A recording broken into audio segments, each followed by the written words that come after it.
land.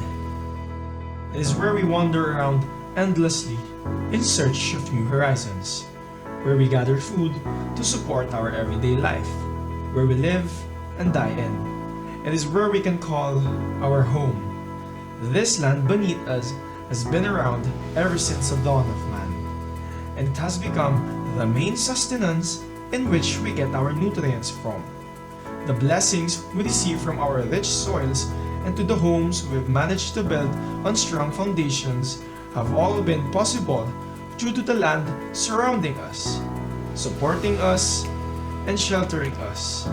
But can we say the same? Can we proudly say that we support our land? Can we say that we do not cause harm to the same land that has sheltered us?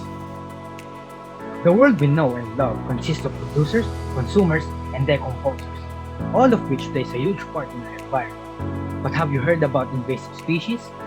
What are these invasive species that you want? These species are defined as an organism that is indigenous to a certain area and was merely introduced mainly due to human activities. The spread of invasive species can be brought about by the benefits they offer first, but in the long run, especially once overpopulated, these invasive species do more harm than good, which affects the ecology, environment, and the economy of an area. Are we invasive? In the modern world we live in, we still rely on land to sustain our everyday lives as human beings. It is one of the greatest blessings ever given to man. But why does man continue to harm it? Deforestation, mining, daily carbon emissions from the burning of fossil fuels, and many more contribute to the destruction of our land, our home as we know it. Humans might only be considered as the one who spreads invasive species, but can it also be said that humans, as a whole, are the invasive species themselves? We are also overpopulated. We destroy the environment both directly and indirectly.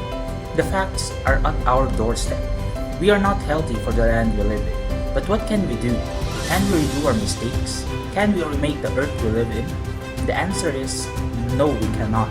But we can surely make amends by helping this scarred land to heal and recover but a fraction of what it once was, because this is our home. But how do we start? When do we start? Surely we are not too late. We will start by educating the masses about invasive species and the anthropogenic effects they brought upon our land. This video is a part of an awareness campaign brought about because there is a problem, and we must all see the problem for ourselves in order for us to come together and formulate a change which will be beneficial for all of us.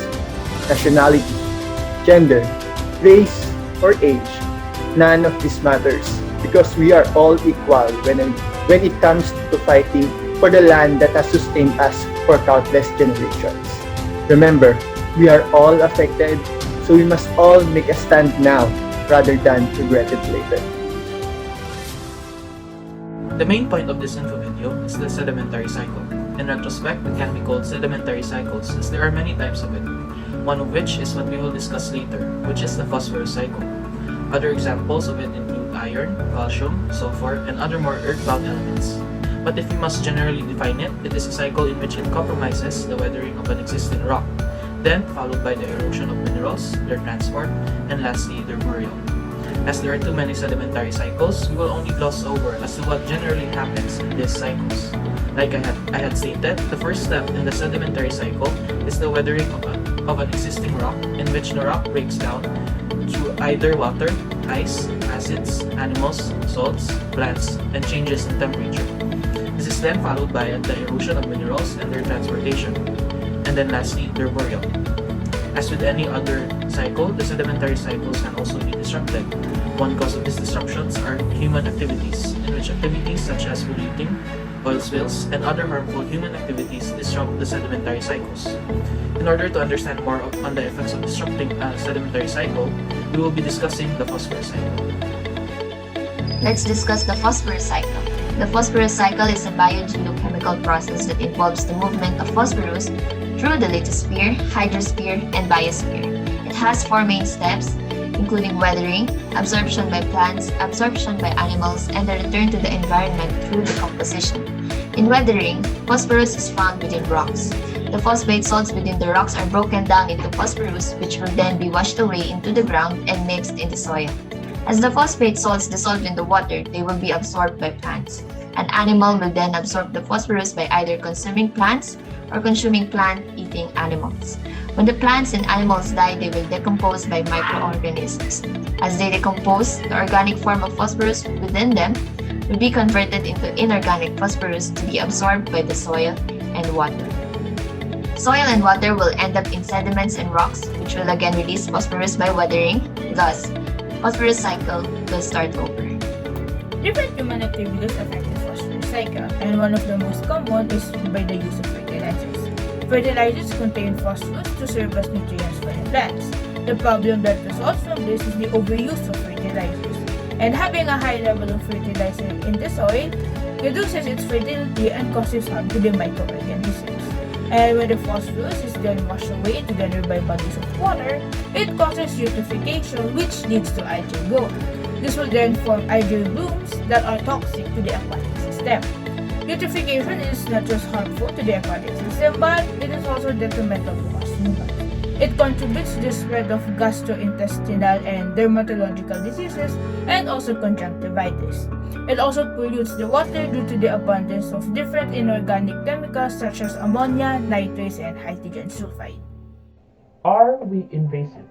The answer can only be either a yes or a no, but it depends on whether people are invasive or not. It can be a yes because places in different parts of the world you see overpopulation, especially in economically strong countries or in major cities, or that most of our natural resources have been overused or mishandled. So you can say that people are invasive.